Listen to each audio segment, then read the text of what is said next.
Law and life ఇవాళ రేపు ఏంటి ప్రాబ్లం అంటే ఈ లైఫ్లో వచ్చే లాఫుల్ ప్రాబ్లమ్స్ ఏంటి, లా అండ్ ఆర్డర్తో ఫేస్ చేసే ప్రాబ్లమ్స్ ఏంటి, క్లియర్గా ఆడవాళ్ళకి ఉండే ఆడవాళ్ళతో మగవాళ్ళు సఫర్ అవుతున్నారు కాబట్టి చాలా అంటే మ్యారిటల్ లైఫ్లో అప్పుడు మగవాళ్ళు తీసుకోవాల్సిన జాగ్రత్తలు ఏంటి అనేది, ఈ లైఫ్లో మనం తీసుకోవాల్సిన నిర్ణయాలు మన భవిష్యత్తు మీద మన పిల్లల భవిష్యత్తు మీద ఎలా ఉంటాయి, చట్టము గురించి సెక్షన్లు చెప్పి లా గురించి సెక్షన్లు చెప్పి కామన్ పీపుల్ని కన్ఫ్యూజ్ చేయడం కంటే కూడా క్లియర్గా చెప్పాలనే ఉద్దేశంతో ఈ వీడియో చేయడం జరుగుతుంది. సో లా అండ్ లైఫ్ అంటే లా లేకుండా లైఫ్ని మనము ముందుకు నడిపించలేము.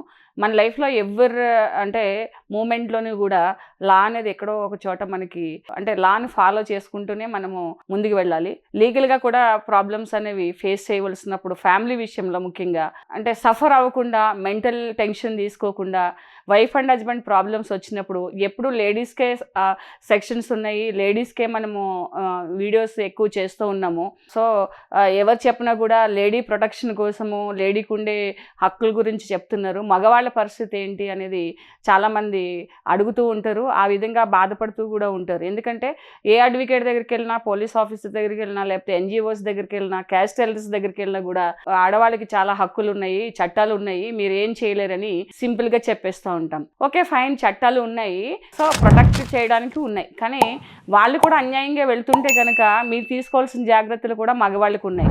చాలామంది ఇప్పుడు చేసే ప్రాబ్లమ్స్ ఏంటంటే బేసిక్గా ఫ్యామిలీలో వస్తున్న డిస్ప్యూట్స్, నా వైఫ్ హస్బెండ్ అయితే తాగి వచ్చి కొట్టాడో, లేకపోతే ఇంట్లో రెస్పాన్సిబిలిటీ తీసుకోవట్లేదు, లేకపోతే ఇంటికి రావట్లేదు, ఇలాంటి సమస్యలు కాదు.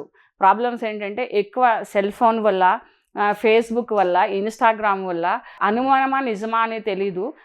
కొన్ని కేసెస్లో నిజాలు కూడా ఉన్నాయి. వాటిని బేస్ చేసుకుని ఎక్కువ ప్రాబ్లమ్స్ వస్తున్నాయి.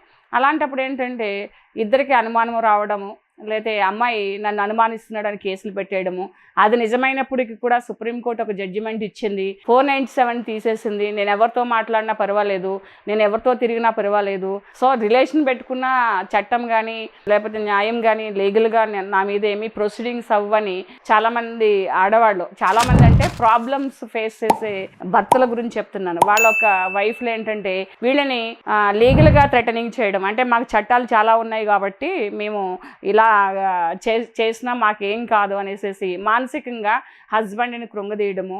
అలాగే ఇన్లాస్ని కూడా మీ మీద కేసు పెడతాను, మీ కొడుకు మీద కేసు పెడతాను, మీ కూతుర్ల మీద అల్లుళ్ళ మీద కేసులు పెడతాను, నాకేమీ కాదు, నాకు లా అండ్ ఆర్డర్స్ నాకు సపోర్ట్గా ఉన్నాయనేసి వాళ్ళని బెదిరించడము. అలాగే ఫాల్స్ కేసెస్ పెట్టేసేసి వాళ్ళని మానసికంగా ఇబ్బందులు, శారీరకంగా అంటే అనారోగ్యపరంగా కూడా వాళ్ళని కృంగిపోయేలా చేయడము. అలాగే సోషల్గా కూడా సోషలాజికల్ లైఫ్లో కూడా వాళ్ళు చాలా ఇంపాక్ట్, ఈ కేసులోకి ఇంపాక్ట్ అని చుట్టాల ముందు కానీ ఫ్రెండ్స్ ముందు కానీ చెప్పుకోవడానికి సిగ్గుపడడము, ఇలాంటివన్నీ చాలా జరుగుతున్నాయి. అండ్ ఆల్సో మనీ అంటే డబ్బులు ఎలాగా ఖర్చు అవుతాయి, అవి టెన్షన్స్ ఉన్నాయి. చాలామంది కన్ఫ్యూజన్లు ఏంటంటే కేసులు అయితే ఏమైపోతాయో, జైలుకి వెళ్ళిపోతామేమో అని చెప్పేసి ఇట్లా ఆలోచిస్తూ కూడా ఎక్కువ డబ్బులు అప్పులు చేసేసి వాళ్ళకి ఎక్కువ మనువర్తులు ఇవ్వడము, ఇలాంటివన్నీ చేస్తున్నారు. క్లియర్గా తెలుసుకోవాల్సింది ఏంటంటే కేసులు మీ మీద వచ్చినప్పుడు కానీ, మీ మీద కేసులు పడినప్పుడు కానీ మీకుండే ఏమున్నాయి, వైఫ్ మిమ్మల్ని మోసం చేస్తే ఏమేమి కేసులు వేయాలని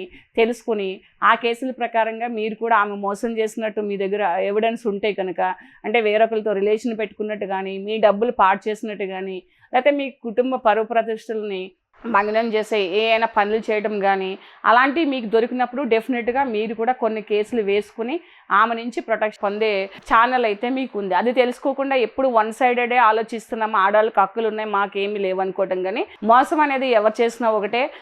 తర్వాత మ్యారిటల్ లైఫ్లో వేరే రిలేషన్ పెట్టుకుంటే 497 ప్రకారంగా అది తప్పు కాదేమో కాబట్టి, కానీ ఫ్యామిలీ పరంగా అది తప్పు. దాన్ని చేసుకుని మీరు ఆమె కేసులని వీక్ చేసి ఆమె పైన కేసులు గెలిచే అవకాశం చాలా వరకు ఉంది.